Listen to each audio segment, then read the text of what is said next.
Now, from the Pope John Paul II Cultural Center in Washington, D.C., Raymond Arroyo.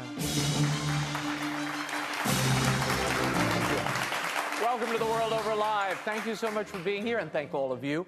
We've got a lot to get to this week. Catholic blogger Thomas Peters of American Papist is here to talk about the growing influence of the new Catholic media, and some are a little uncomfortable with it. We'll also talk about the upcoming midterm elections here in the U.S. And what is the message of soon-to-be Cardinal Raymond Burke at the Vatican to Catholic voters and politicians? We'll show you what he's saying in a moment. And later, why are so many young women flocking to the Dominican Sisters of Mary, Mother of the Eucharist? Mother Assumpta Long, the prioress, will share her answers with us, and their latest plans to expand right here in Washington, D.C. Wonder where they'll be going. And health policy scholar Jack Nelson is also here to talk about the healthcare reform legislation and what it could mean to your health and Catholic health care. If you'd like to weigh in on any of these topics of discussion, we'd love to hear from you. We're at 1-800-221-9460 in the U.S. and internationally 205-271-2980, or drop us an email, worldover@EWTN.com. Here's the brief. News from the world over this week.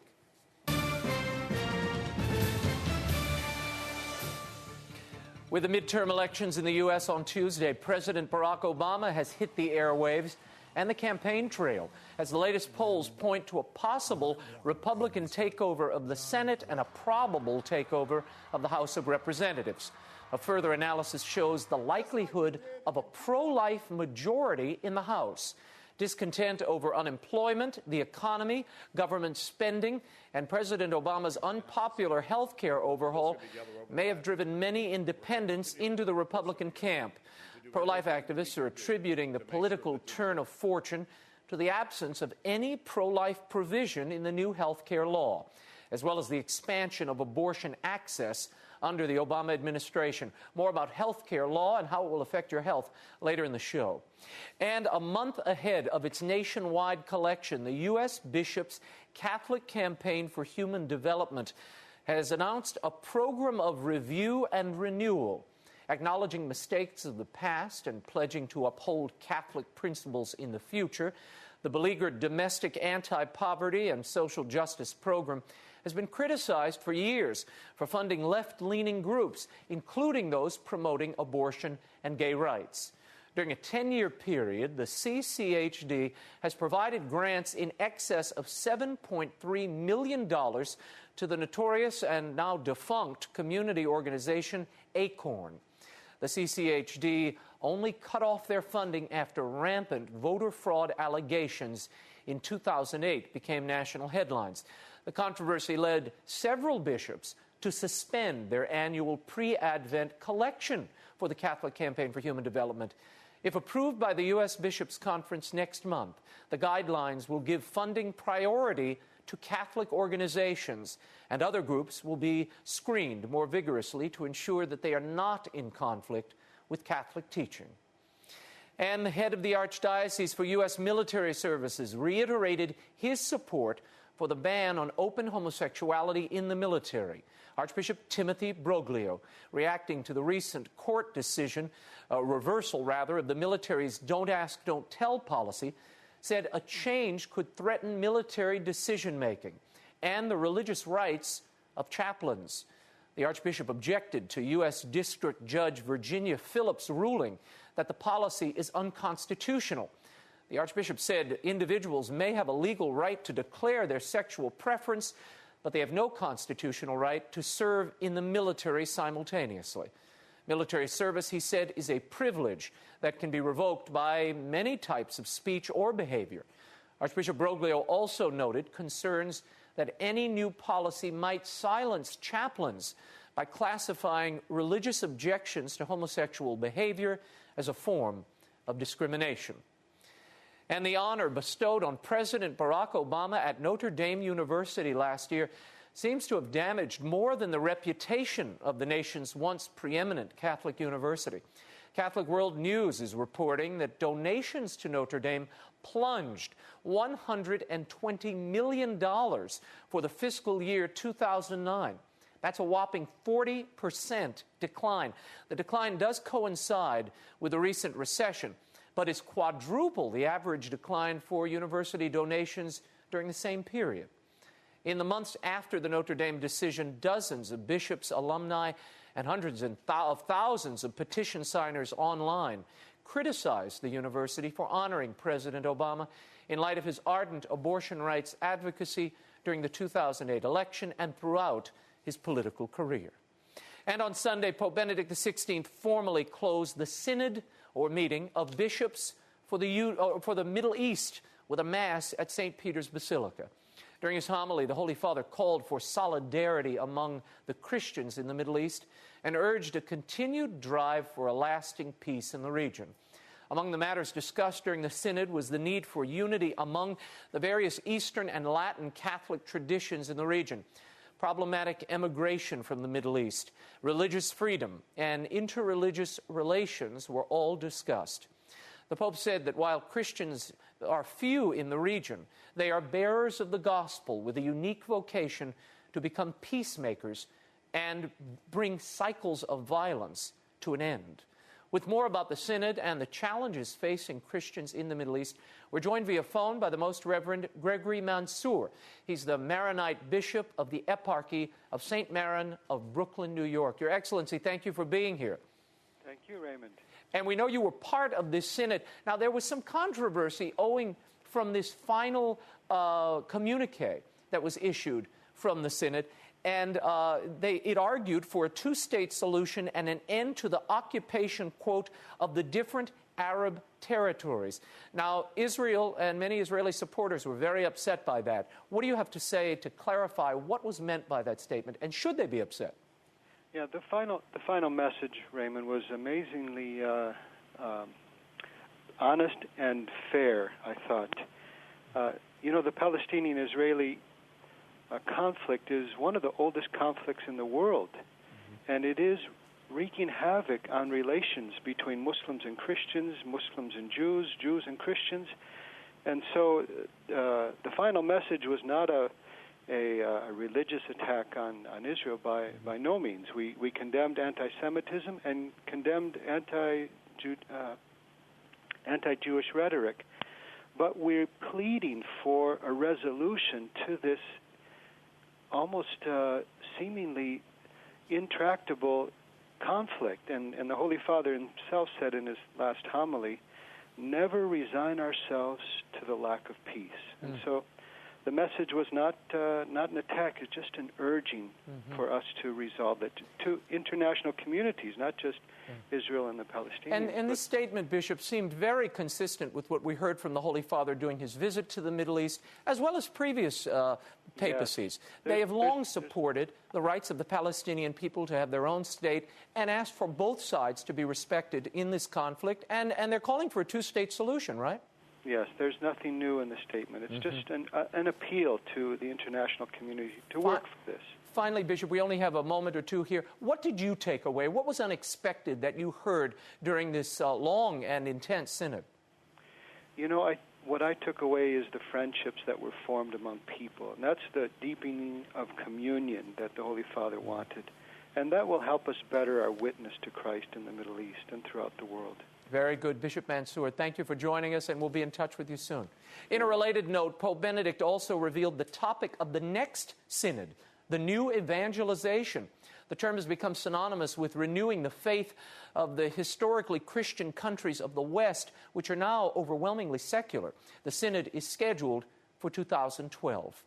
And Pope Benedict also released his advance message for the World Day of Migrants and Refugees, with its theme, One Human Family.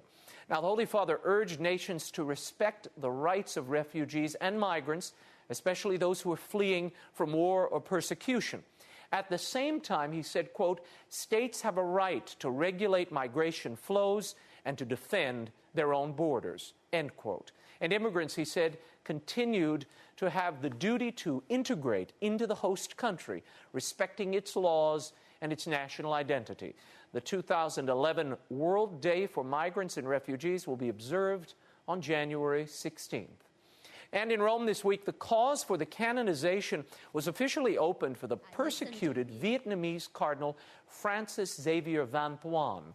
Soon after being named coadjutor of Saigon in 1975, then Archbishop van Thuan was jailed by the communist government. We interviewed him, and as he shared with me, they accused him of being an infiltrator from a foreign government and an enemy of the communist revolution. He spent 13 years in prison, 9 of those in total solitary confinement. While in prison, van Thuan celebrated Mass secretly each day. He was released in 1988, and after a trip to Rome, he was not allowed to return home. So he continued to build up the Vietnamese church from the Vatican and later headed the Pontifical Council for Justice and Peace under Pope John Paul II. He died in September of 2002, a year after he was elevated to cardinal. And finally, some rather enterprising sisters have made the news this week. The Baltimore-based School Sisters of Notre Dame are auctioning off the most sought-after baseball card ever, the century-old Honus Wagner T206 series card. It's believed that only 60 of them are still in existence. The card was willed to the order by the brother of one of the nuns. He left it in a safe deposit box with a typewritten note for the sisters. It read, "Although damaged, the value of this baseball card should increase exponentially throughout the 21st century." He was right. In 2007, a near-mint condition card of the Pittsburgh Pirate Hall of Famer sold for a record $2.8 million. That's a big baseball card. Alas, because of the relatively poor condition of the sisters' card, it's not expected to fetch any more than $200,000. The sisters plan to use the proceeds from the auction for their ministries to the poor around the world. Godspeed to them, and I hope they get more than $200,000. And if you find yourself visiting D.C. on a Thursday night, why not come see us? Drop us an email at worldoverdc@yahoo.com, and we'll reserve you a place down front. We're right here at the John Paul II Center, and wait until you hear who's joining us. But that's later. When we return, Thomas Peters of American Papist is here to talk about the Catholic blogosphere and Catholic bloggers. Are they what some call Taliban Catholics or faithful activists? The World Over Live continues in a moment. Stay right there.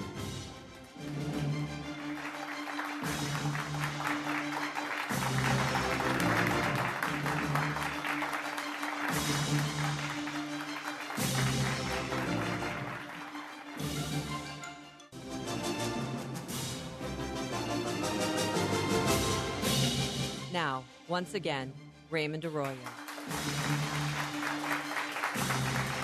My first guest is part of a growing number of media-savvy Catholics who aren't afraid of making their opinions known. He's been blogging about life as a young Catholic since 2005 and is the founder of AmericanPapist.com. He holds 2 graduate degrees in theology and at the tender age of 25 has been branded by the Associated Press as one of the new breed of theological conservatives bent on purging dissenters from the church. Here to talk about the rise of the new Catholic media and the controversy it seems to be generating is Thomas Peters. Thomas, welcome back to the show. Now, let's talk about this. This article has gotten a lot of traction. I saw it in the Washington Post, but the AP picked it up. Yeah. They're sort of lumping you in with a lot of other groups that, quite honestly, I mean, they're a little more fire-breathing, and I would say outside of, I think, sort of the mainstream of Catholic thought and media. Yes? Right. Well, I agree with you that I did feel a little bit odd about being lumped in with, I think, groups who are truly vitriolic. Mm-hmm. I think that's part of what they're trying to do, because they're trying to describe people who are basically trying to be faithful Catholics as being a little bit off, which just isn't the case. I mean, 2 years ago, they weren't even talking about us. And in the story, they admit that the faithful Catholics are the ones that are having more of an effect. Mm-hmm. I don't think there's a great secret there. It's very easy to defend who the church is. It's very hard to change it from, this other perspective. Do you think you've drawn some fire because you are unflinching in your coverage of the political distortions of the faith and the way that sometimes politicians of both parties use the faith to advance an agenda and twist the beliefs at the same time. Right, and for a long time they got to get away with it because there wasn't such a thing as new media or Catholic media to provide, the antidote. And so I would completely agree that this is an attempt to marginalize what is a very scary trend to them, which is vibrant, faithful, young Catholics are going to be here for a long time. Well, and vibrant, faithful, informed, educated young Right. Catholics. I mean, that's what you represent. And I think that's what scares a lot of these people. Right, and I'm the tip of the iceberg. I mean, the organization I work with, Catholic Vote, has close to 500,000 members. We just did a video called I Am the Catholic Vote, where people got to put on a board like why they were the Catholic Vote. And, the average age of the people in that video has to be about 28. And they're all, married, having kids, joining, religious orders, becoming priests. I mean, in that sense, the JP2 generation is here, and we're here to stay. And I think that's upsetting some folks. Well, it's all that's left. What do you mean you're here to stay? You're all that's left. You're the church. I mean, these other people, they aren't growing. There's no growth. There's no life coming from them. Whether it's these religious orders that are collapsing or the folks in secular life. It's not... Being faithful works. Yeah, well, we're wired that way, aren't we? Let's move on and talk. You talked about the Catholic vote. What impact do you think Catholic voters are going to have in this midterm election? What are you seeing as you scan the landscape? I'm very happy to see that Catholic voters are moving back into a situation where they're supporting candidates who support life, marriage, these foundational values of Catholic social teaching. Catholics, as a generality, still tend to move very much with American culture. But I think after going through 2 years of Obama's anti-life, anti-family agenda, especially all the education we got in that healthcare fight, I think Catholics are starting to realize more and more that their voice matters. And I think one of the most exciting things to see is that we're realizing what an impact we have when we're united. And certainly that healthcare debate and all the various debates that the Obama administration has forced us to have are improving us as a church. So I think we're in good shape, and it's only going to get better as we get more active. I want to share with you a couple of bites from an interview with Archbishop Raymond Burke, soon to be Cardinal Raymond Burke, which really upsets a lot of people out there. Not me. God is good. Yeah, that's right. Let's listen to this. He's talking about the upcoming elections and the responsibilities of Catholic voters. Here he's addressing the topic of abortion and politicians who support it. Take a look. You can never vote for someone who favors absolutely what's called the right to choice of a woman to destroy the human life in her womb, or the right to a procured abortion. You may, in some circumstances where you don't have any candidate who is proposing to eliminate all abortion, choose the candidate who will most limit this grave evil in our country. But you could never justify voting for a candidate who not only does not want to limit abortion, but believes that it should be available to everyone. Now, this seems elementary, but nonetheless, there's a lot of confusion on this topic. People begin to think of the whole panoply of Catholic social justice teaching, and they get confused. Well, this party is seems more open and supportive of the poor. This is the anti-war party. These people are concerned about this and that. So the abortion thing is just one of many issues. That's not what Archbishop Burke is saying. No, and it's not the teaching of the church. I mean, God bless Cardinal Burke. He says it as it is. And Cardinal Burke, as many people know, is an expert in canon law. He's understood this issue fully. And the church has been around for a while. But I agree with you. Somewhere between the principles and the actions, Catholics get lost. And there are people out there who are trying to mislead them. I mean, the faith is pretty simple when you get down to it. It's only overly complex when you start to twist your way into finding an easy way out. I like that on your blog you occasionally do little salutes to the bishops who have come out swinging, said something very clear. Bishops with backbone. Bishops with backbone. And you instigate, I mean, I like it because it's a positive approach. Right. You're not, these people say, oh, you bloggers, you're divisive, you're cutting people down. No. Right. You're raising up the good and saluting it and encouraging others to do the same. Absolutely. I thought it was funny that in the Associated Press article you mentioned, the example of my Catholic activism was that I just organized a letter-writing campaign to Archbishop Neinstadt, who's had to make some very hard calls in the last couple weeks. I think we got up to 30,000, 40,000 letters for him. Now, if that's trying to change the church, fine. I mean, all he was doing is using his role as a shepherd as he's supposed to. But now he knows that there's Catholics across the country who respect and admire him for it and will stand right there with him. We just need to have someone to gather around. To pick up on what we heard Cardinal Burke, soon-to-be Cardinal Burke, say a little while ago, the New York bishops also issued a statement recently, and they said the inalienable right to life of every innocent human being outweighs other concerns where Catholics may use prudential judgment, such as how best to meet the needs of the poor, to increase access to health care for all. I mean, they're making it very clear here, because this confusion has persisted, and political parties have used it to their advantage, to the detriment of the right to life and human beings. Right. I think it's a wonderful irony, and probably it's providential, that in confusing times, the voice of the Church is more clear.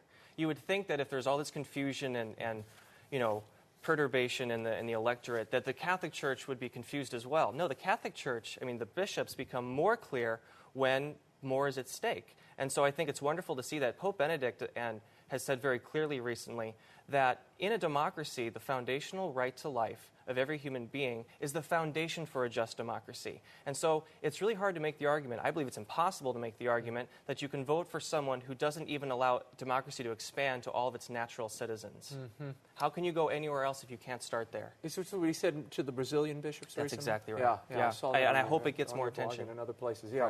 It was a great statement. I want to segue to this controversy this week in Minnesota. Yeah. You have Dan Hall, who is an evangelical preacher, and the Democratic Party there releases a document. We'll put it up, this ad, and it is a Roman collar, a man in a Roman collar, and the button says, "Ignore the poor." Right. And they're trying to use this to somehow besmirch this evangelical preacher running for this office. What did you take away from this ad? Well, it's offensive. It's embarrassing, and I would hope that we can call on the leader of the Democrat Party, Kane, to apologize for this. I mean, if someone went after another group, an easily identifiable religious group, such as Jews or Muslims, there would be apologies galore. However, Catholics are still considered to be, an approachable target. Mm-hmm. But I think it's interesting because, when faithful Catholics try to get involved in politics, everyone says, "Oh, separation of church and state." But when Democrats get involved, they have no problem using arguments of faith. What they're saying right there is that, God believes we should, tend for the poor, which is absolutely true. Mm-hmm. They have no problem using religious arguments when they think it helps their candidate, which I think we should remember when we're trying to encourage our candidates because of our beliefs. Now, some people would say, they're listening, they're watching, and they say, you are Thomas Peters, you've been taken over by the Republican Party. You've got an elephant branded on your back. And your eyes are blind to the good works that the Democratic Party are doing and Democratic members are doing. You would say what? I would say, first of all, I do have a favorite Democrat candidate from Illinois, Dan Lipinski. Mm-hmm. He's a wonderful Democrat. He believes in voting for life and marriage. Mm-hmm. I wish there were more Democrats like him. But the fact of the matter is, if you look at the candidates across the country, if you look at the candidates who are going to be voting for in the polls on Tuesday, most of the candidates who I support because of my Catholic faith happen to have an R by their name. Mm-hmm. Now, I would love to see, soon-to-be Cardinal Burke and Archbishop Chaput and many bishops have said, issues of life and marriage aren't for any one party, they're for both parties. Mm-hmm. But one of the quickest ways we can send that message is to vote for the candidates that reflect our Catholic values. I was talking to a Democratic consultant the other day who was asking about the faithful vote, where Catholics are. And I always say, why don't you find faithful Catholics to run as Democrats? Then you'll split the vote. Right. You'll break this stranglehold in some of these markets. You won't have to worry about the identity of the party because the person will reflect something so other, so unexpected. You'll naturally grab two constituencies there if they vote according to those principles and not just use it as a cover. Right, and part of the blame lies squarely on the shoulders of the Democrat leadership who make it impossible for pro-life, pro-marriage Democrats to rise through the ranks. Yeah. It's no surprise, and it's no coincidence that there are so many bad Catholics at the top of the Democrat Party, people like Nancy Pelosi and Joe Biden. These politicians have an ability to influence the shape of the rest of their party. That's why it's so hard for Catholics to get a foothold in the Democrat Party. Did you hear what Cardinal Burke said about scandal? The nature of scandal and politicians giving scandal? I'm not sure if I have. Listen to this. Many people who are Catholic and also non-Catholics have begun to believe that the Catholic Church's teaching on the evil of abortion must not be very firm, or maybe even is about to be changed in some way. So what is scandal? Scandal is either doing something or omitting to do something that leads other people into confusion or error about the moral good. And here's the perfect example. Catholics who betray their Catholic faith in political life, as legislators or judges or whatever it may be, leading other people to believe that abortion must not be the great evil that it is, or that abortion is in fact a good thing in some circumstances. Archbishop Raymond Burke there, making the point, this notion of scandal, which has been totally lost, I think, even in the Catholic Church. Are people listening? Do you think Catholic people are really listening to that? I think more and more are. But I think it's up to us, Catholics who have heard the message, to communicate it. Now, I do it through a blog, you do it through television, but there's ways that all of us can be doing this. And, I mean, that's where to start. And, I mean, that's one way where, we see the problems in the world. We look at even the people who are in our parish, and we want to reach out to them. Well, have the conversation. Ask them, like, well, what do you think about when you start to vote? What do you think about the Church's teaching on life? Just having the conversation means that the person you're talking to understands you're confident enough to want to share it. This is interesting. A woman writes in, so as a Catholic, am I to understand that I must vote pro-life no matter what, with no concern for any other issue? Well, if there's any issue that outweighs the murder of 50 million innocents since the passage of Roe v. Wade, if there's any other issue that strikes at the heart of human dignity, no. Yeah, or yes or no, I'm not sure if I I'd like to know what myself. it is. Yeah, I'd like to know what that other issue is. Yeah. I mean, what we should look for and hope for is to have candidates where both sides, or as many candidates are in the race, are all pro-life. That you can't be a candidate for public office without being pro-life. And then we can get down absolutely to looking at all these other issues. Well, as the New York Archbishop said, as you alluded to earlier, this is an issue that is preeminent because all rights flow from it. Right. If one doesn't have life, you have no rights at all. Right, and the proof is in the pudding, too, because if you look at the candidates who are typically pro-life, in general, they're more likely to be right on other issues as well. I'm a firm proponent of the belief that social conservatism and fiscal conservatism, being responsible in human affairs and being responsible in public and corporate affairs, go hand in hand. If you look across the candidates who are winning, who won the primaries and are now going to Election Day next Tuesday, the vast majority of them, in the Republican Party at least, almost down to a candidate, are both pro-life and pro-fiscal conservatism. It's amazing. I mean, there's been an attempt to have candidates who are, for instance, for low taxes, but also believe in same-sex marriage and believe in abortion rights. Those candidates lose at the polls. They don't survive until the actual elections. There might be a couple of exceptions, but on the whole, people think that if you're voting for pro-life, you have to forget everything else. I think if you vote for pro-life, it's the first step getting through the gate before you get to look at their other issues as well. It's not so bad, and I'd like to see the evidence on the other side, because I don't think it's there. I've been looking. Very good. Thomas Peters, thank you Always so a much pleasure. for being here. Thank The pleasure is ours. You can see the entire Archbishop Raymond Burke interview at catholicaction.org. EWTN is also going to air that entire interview Friday, October 29th at 9 p.m. You can go to EWTN.com for more. And for more on Tom Peters and his American Papist blog, visit AmericanPapist.com. And what's the larger group? Now you're on a different Catholic Vote website, I work right? with CatholicVote.org, but you can always find me at AmericanPapist.com. Okay, very good. When we return, Mother Assumpta Long joins us to talk about her thriving order of Dominican Sisters and their plans for the not-too-distant future. The World Over Live continues in a moment. Stay right there.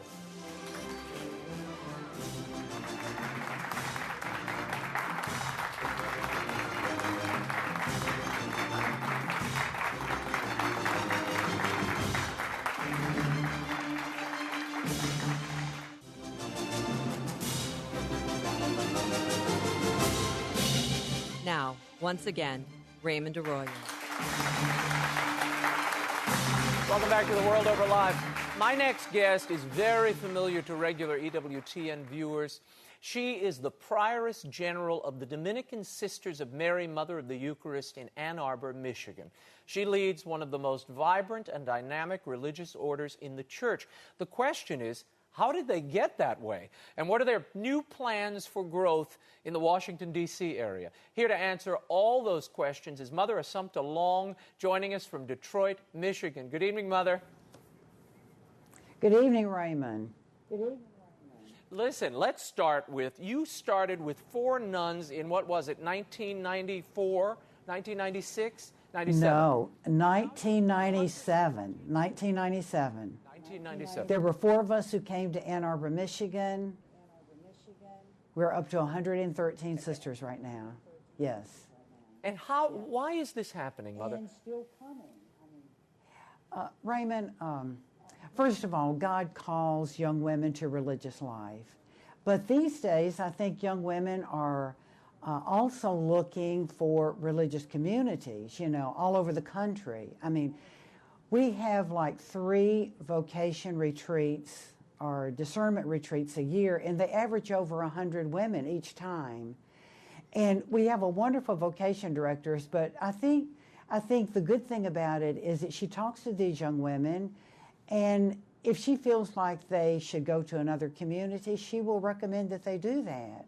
And so I think God is blessing us so much. We have tremendous young women who are coming, and they just want to give their lives to God. I mean, it's just as simple as that. God asked, and it's the John Paul II generation.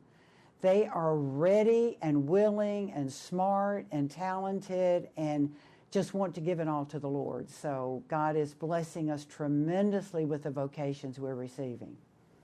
We had 22 young women just to come to the community in August. That's what I heard, 20 postulants this fall, and the average age is 26 years old in that community. I mean, this is remarkable. Is there a secret? Does it have something to do with the type of religious life you're leading as opposed to what these young ladies are finding in other religious communities? Well, Raymond, what I can say is what we're doing. We have a great formation program. These young women, they know who we are, all about us before they enter. And when they enter, we have a very structured religious life. We pray together, we play together, we eat together, and we also educate these young women. The formation is tremendous. For 3 years, they live at the Mother House, being formed in the classes in scripture, theology, etc., music, whatever. Most of the young women who come, even if they have a degree, it's not in education. And since we are educators, we send them to be educated, and now they're going to Eastern University in Ypsilanti and also a Concordia University. But we have bigger plans on the way, so God is good. Right. So that's the perfect segue, Mother. Now, tell us about your big plans, because I hear there are going to be a lot of ladies running around this house. Tell me how and why. Oh, that's right. Well, it's not a final deal right now, but we have made an offer to purchase the building on 3900 Harewood. But most people know it as the John Paul II Cultural Center. And if this, God willing, and this works out, we have a lot of work to do to see if we get the financial support to do this.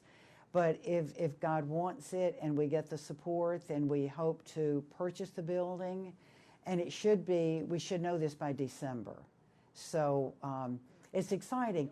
And the reason that we need this so badly is that we are teachers, we're educators, and we need a house of studies where they can get their education degree. And what could be more perfect than the Catholic University right across the street for either the education degree or, postgraduate degrees.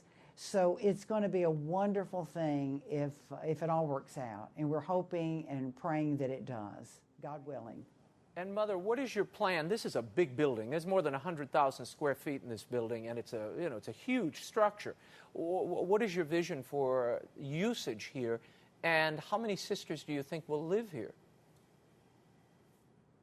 Well, we're in that process of looking at the building. We have architects, structural engineers to go through.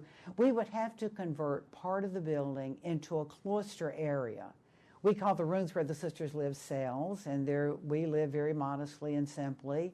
So we're trying to see what is possible to get inside the building. Of course, we have to have a chapel, a dining room we call a refectory, classrooms. The building already has 2 theaters in it, so that's very helpful. And also, whatever, we've got to look at the building and see what is possible to do and see how many cells we can get into the building where we can live. And it would depend on that, because the more rooms we have, the more sisters will be able to go in to the House of Studies and go to the Catholic University. So it's all under study right now. So we're just looking at that right now to see what's possible. And once again, if we get the financial backing, we can do it. So architects are amazing people. I mean, they can look at it and figure it out and come back to us with plans and figures, and then we'll just take it from there and see what God wants. Now, Mother, how do you see, incidentally, I should remind you, there's also a television studio in the building, But there's how does the Raymond. Vision of... You didn't know that? You see, these I'm here to report the news. No, I'm sharing this with you. Isn't that Yes. something we Okay. can talk about?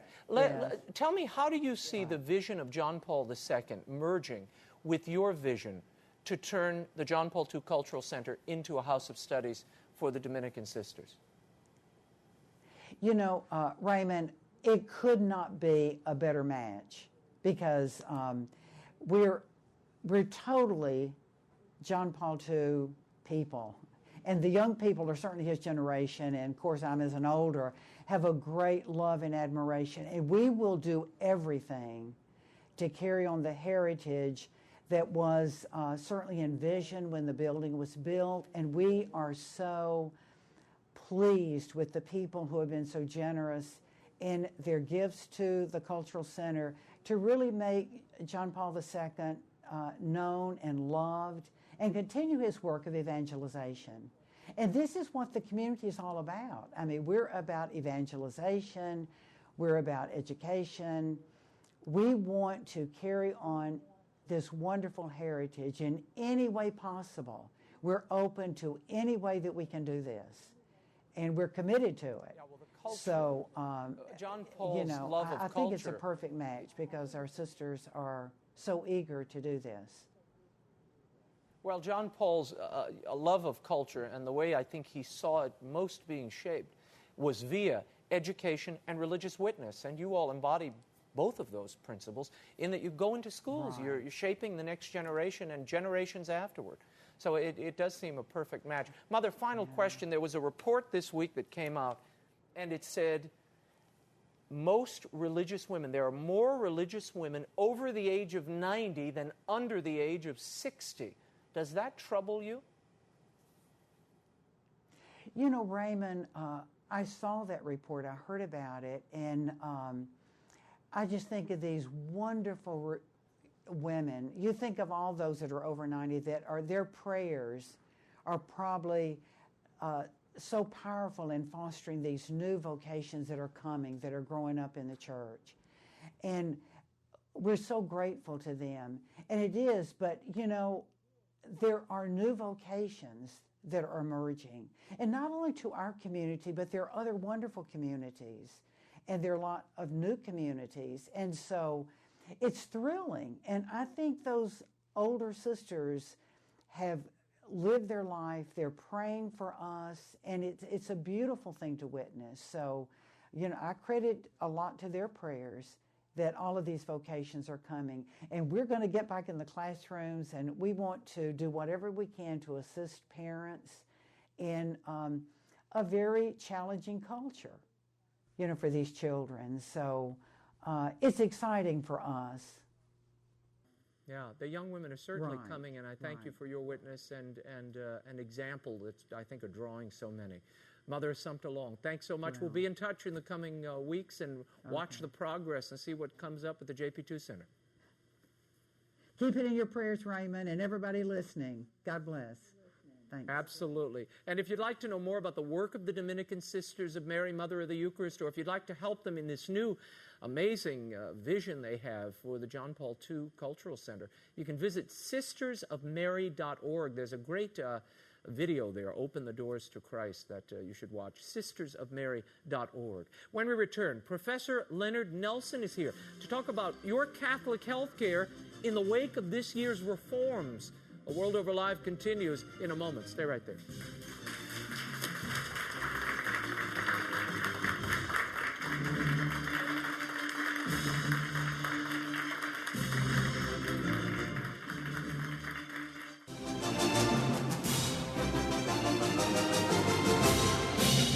Now, once again, Raymond Arroyo. Welcome back to the World Over Live. My last guest has been covering health care from every angle. He's written a book, Diagnosis Critical, The Urgent Threats Confronting Catholic Healthcare. He's a healthcare scholar and a specialist in this area. He's also a professor at the Cumberland School of Law at Samford University in Birmingham, Alabama. And we welcome him. Leonard Nelson, thanks for being here. Now, you've written extensively on this topic, and you warned before this healthcare overhaul what could happen to Catholic healthcare. What is happening now? Well, we're entering into a very difficult period for Catholic healthcare, and a lot of it's due to this piece of legislation that just passed. Obviously, it has inadequate conscience protection in there, and expanded abortion funding is a possibility, but the economic effects may be just as devastating, because what we're going to see, I think, is a move to consolidation, and a lot of community hospitals, and most Catholic hospitals, that's what you would categorize them as. They're community hospitals. They're having a difficult time financially already, and this is going to make it worse. So we'll probably see some more closures. We've already seen some. We'll see sales to for-profit chains. We've already seen that with Caritas Christi in Massachusetts, and now we have Mercy up in Pennsylvania, and they're saying they're seeking buyers for 3 Catholic hospitals in Northeast Pennsylvania. That's right. That's unbelievable. And at 1/3 of hospitals, I was stunned to learn, are operating in the red. And according to this article in the Wall Street Journal, they'll get steamrolled by Obamacare, and they will likely get annexed by national chains. But eventually, what is the end game here? You know, I look at this as just a short stopping point on the way to single payer. And I can't decide whether it was deliberately designed that way or that's just the way it's playing out. But I don't think the way they've set this up, it's going to work. I think we're going to see the costs go way up. Certainly in the private sector, we're going to see unraveling of private insurance. Now, this encourages consolidation in Yes. healthcare plans, in hospitals, in practices. Yes. Why, and what will be the ultimate effect to the people watching, to the people in health crises? You'll have certainly less competition. There'll be consolidation among health plans and insurers, and there'll also be consolidation among providers. You'll see hospitals buying physician practices.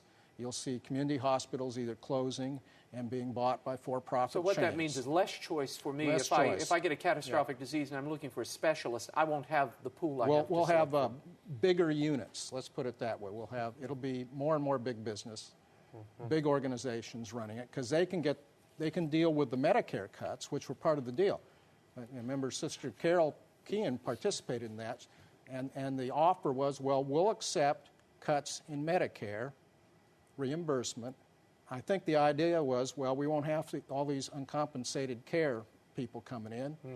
We won't have to provide care for indigents, and so maybe that will pay off. But I don't think it's going to work out that way. But wait, wasn't Catholic healthcare founded to help the indigents exactly and the right. poor? That's their mission. And basically what they said was, well, we'll go with this big government plan, and we'll get rid of that burden.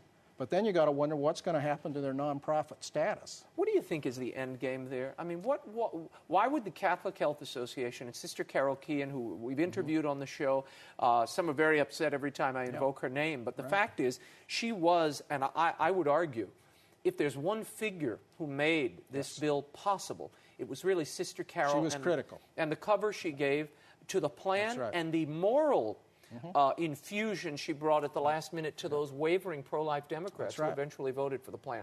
15 visits, Dale Hudson reported, she made to the White House. What was the end game here? Well, it may be, they're a trade association. It may be they thought they were going to benefit from this economically. I don't think it's going to work out that well for them, the way things are looking now. It may also be they were so, looking at it from a social justice, to give perspective, and they may have looked at it as access. Social justice with no conscience clauses. Well, that's the problem with social justice. It's a pretty vague term, okay? So part of social justice has to be moral justice as well. It has to have some moral content. And that's, once you start waving social justice around without the moral content, it becomes very dangerous. I want to go to the phones. This is Richard from Louisiana. You work for a Catholic hospital, Richard, is that right? Yes, and I've been working in the field for 30 years. What's your question? Well, a comment. 5 years ago in Jackson, Mississippi, I worked at St. Dominic's, and doctor told us that they approved by the bioethics board, put in Plan B, the morning after pill in the emergency room. And so I left that system, and now they're doing the same in the Franciscan system in Louisiana. They're under Obamacare. They're putting in the Plan B emergency contraceptive, they call it. Which is an abortifacient. I'm infuriated. I'm fighting it here now. And what's been the response? Well, they actually had a meeting about it, and a doctor friend who, I don't know if she wants me to mention her name. No, don't mention her name. Told me there was no opposition. And it's supposed to be implemented under Obamacare, and they actually have the directives. I'll try to send it over to EWTN tomorrow and let you see it. It's incredible. I don't know how they say the U.S. Catholic bishops approved it. And, I know that the bioethics board and the bishop approved it in Jackson, Mississippi, because the doctor who had instituted in the emergency room told us. But I'm incredulous that these people have, under the guise of Obamacare, capitulated to such an evil regime and evil health care bill. Yeah, no, I'd like to see that document, Richard. Send it on email it to us at worldover@EWTN.com. I'll post it on my Facebook page. Let everybody take a look. Jack, what do you think of this? Well, another problem we have, there's external threats to Catholic health care, but there's also internal threats. And we've seen several cases recently of so-called misinterpretation of the ethical and religious directives. You may recall in Texas, it was discovered that there were a number of Catholic hospitals there doing direct sterilizations. Right. We had a hospital out in Phoenix where a direct abortion was performed.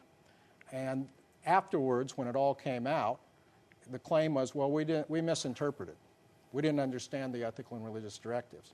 Now, I have a hard time believing that. It's possible they don't understand them. But it seems to me one of the greatest threats right now to Catholic health care is they're not being vigorous enough in the support of their distinctive Catholic identity.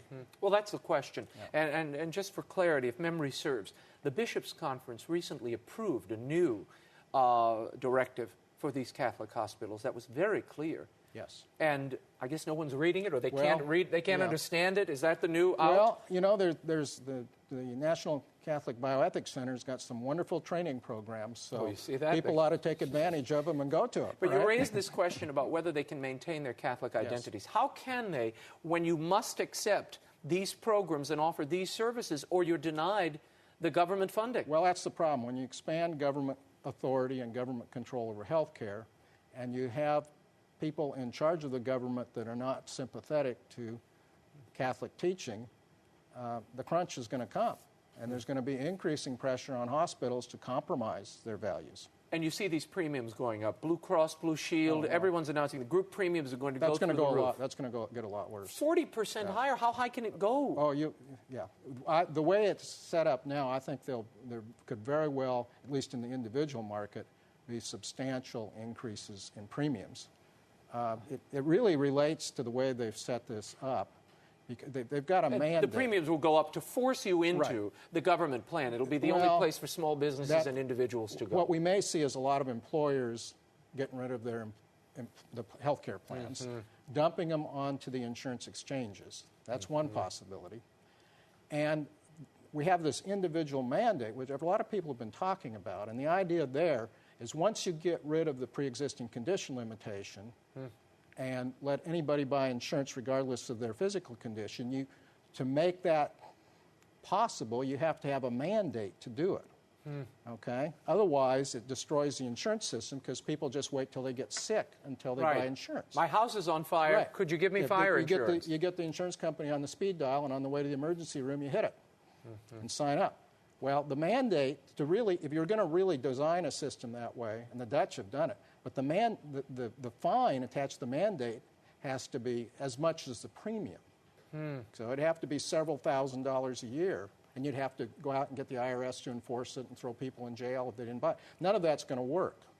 So what's going to happen is people are going to wait till they get sick to buy insurance, and that will raise insurance costs substantially. So the way it's set up now, it can't work. It's a train wreck. Yeah, it's a train wreck. Well, we'll keep watching it, and we hope you'll come back. Good. Leonard Nelson's book, Diagnosis Critical. It's Diagnosis Critical, the urgent threats confronting Catholic healthcare. I have another title in my prompter, so I'm ignoring the prompter. It's available at bookstores everywhere and at the EWTN Religious Catalog. It's a fantastic read, puts all of these issues in context, and gives you some real great new information to make sense of it all. That is all the time we have. Until next week, you can find updates and the occasional commentary by following me on Twitter at twitter.com/Raymond Arroyo, or on my Facebook fan page. You can also find me at RaymondArroyo.com. The prayers and personal devotions of Mother Angelica are still in bookstores, and my newest project is on its way. The only Catholic, fully dramatized audio Bible available anywhere. It's called The Truth and Life Audio Bible. Michael York, Brian Cox, Blair Underwood, and other incredible actors we brought together to bring you the Scriptures and bring the Scriptures to life as never before. More on that next week. Until then, we'll be scouting the world over for all that is seen and unseen on behalf of the staff and crew of EWTN News. I'm Raymond Arroyo. Thanks for watching, and we'll see you next time. Bye